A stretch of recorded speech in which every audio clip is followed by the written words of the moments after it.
À 52 ans, Oliver se considère un peu comme un miraculé.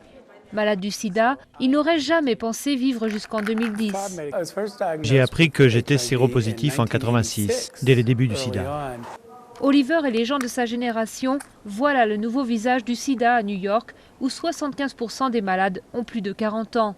Certains ont contracté le virus jeunes, certes, mais les nouveaux cas d'infection parmi les personnes âgées sont aussi en hausse. Dina travaille dans une association de lutte contre le sida. Selon elle, cette augmentation s'explique par le grand nombre de rapports sexuels chez cette génération qui n'hésite pas à consommer des médicaments comme le Viagra.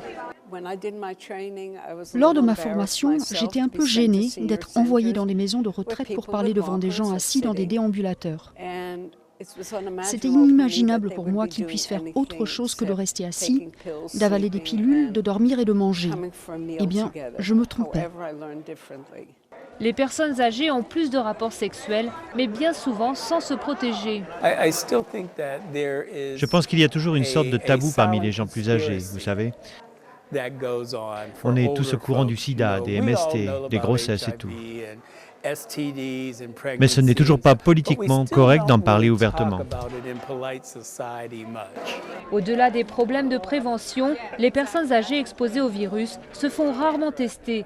Beaucoup découvrent leur maladie à un stade déjà très avancé. À 47 ans, Tiffany Simon tente de changer les choses en donnant l'exemple.